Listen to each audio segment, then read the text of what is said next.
ఇది ఉత్తర ముఖద్వారం. ఉత్తర ముఖద్వారం గల ఇల్లు. ఇది ఉత్తరం గేటు. ఈ మెట్లు కూడా ప్రారి కానకుండా చాలా స్థలం ఉన్నది. ఆత్మకూరు మండల్ కూరెల్ల మల్లయ్య యాదవ్ గారి ఇల్లు. ఇది మొత్తము మన శ్రీ హనుమాన్ వాస్తు ప్రకారంగా, మన ప్లానర్ ప్రకారంగా నిర్మించబడ్డది. మొదటి సంధి అప్పుడప్పుడు పరీక్షణ చేస్తున్నాం, కానీ ఈ మధ్యన నేను రాలేదు. ఒకటే మల్లయ్య గారు ఒకసారి వచ్చిపో అంటే, ఒకసారి దీన్ని వెరిఫై చేసి చూసిపోదాం, ఏమన్నా తప్పులు ఉన్నాయా చూద్దామని అంటే రావడం జరిగింది. ఇది మెయిన్ డోర్ తూర్పు, అంటే ఇది మెయిన్ డోరు తూర్పు ద్వారం.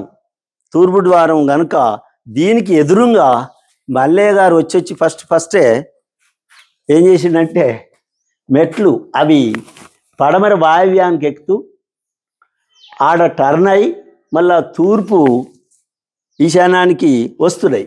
ఆ మెట్ల కింద మన ఫస్ట్ పాయింట్ ఏంది మన వాస్తు ప్రకారం అంటే, మెట్ల కింద రూమే పెట్టొద్దని చెప్తాం.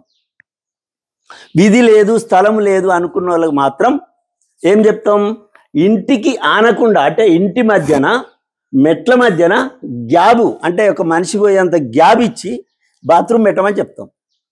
అయితే మన బిల్డర్ గారు ఏం చేసిరంటే ఆ దానికి అటాచ్డ్ చేసి డోర్ ఇవ్వడం జరిగింది.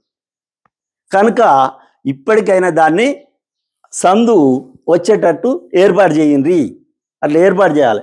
ఇప్పుడు ఈ మెట్లకు కానీ ఉత్తర వాయవ్యంలో ప్రారికి కానీ ఆనకుండా సరి అయిన సందు కరెక్ట్గా చెప్పిన ప్రకారం పెట్టినాం. చాలా బాగుంది, అది మంచిగా ఉంది. అట్లా పెట్టాలి. మెట్లకు ప్రారి గోడకు అట్లా గ్యాప్ ఉండాలి. కానీ ఒక ఇంటికి మెట్ల మధ్యన మాత్రం ఆ సందు లేదు కాబట్టి అదొకటి కట్ చేసి చేయించాలి మల్లయ్య గారు. అది ఇప్పుడు ఏంటంటే అది చేయించాలి. చేయించకపోతే ఎట్లుంటుంది అంటే అది మన వాస్తుకు అది కరెక్ట్ కాదు. గ్యాప్ ఉండాలి, మనిషి పోయేటట్టు సందు చేయాలి. ఇది ఈశాన్యం మెయిన్ డోర్. అది తూర్పు సింహద్వారము. మరి నెక్స్ట్ ఉత్తరం కూడా డోర్ ఉంది. ఉత్తరం కూడా డోర్ ఉంది. తూర్పు సింహద్వారము, ఉత్తరం డోర్ ఉంది. ఇది ముందల ఇవ్వబడ్డ హాలు, ముందల హాల్. ఇది ఇక్కడ కిచెను. ఒకసారి కిచెన్ చూపించండి, కిచెన్ చూపించండి. దక్షిణంలో విండో,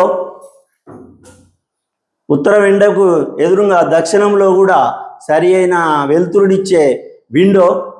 కిచెన్ బ్రహ్మాండంగా మరి బిల్డర్ గారు కూడా చాలా బాగా నిర్మించడం జరిగింది.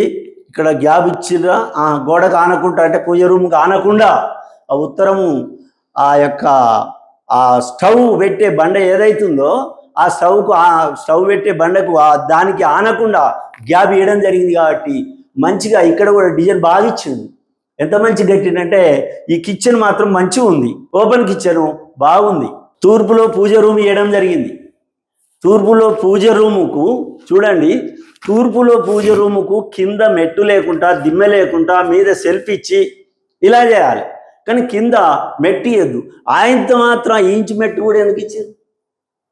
సేమ్ దీని లేవలే కింద ఒక ఇంచు మెట్టు ఇచ్చారు.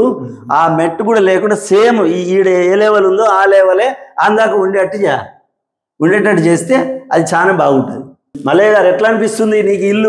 ఇళ్ళకి వచ్చినావు కదా, ఇళ్ళకి వచ్చినావు కదా, మీకు ఎట్లా అనిపిస్తుంది? బాగుందా? మన హనుమాన్ వాస్తు ప్రకారంగా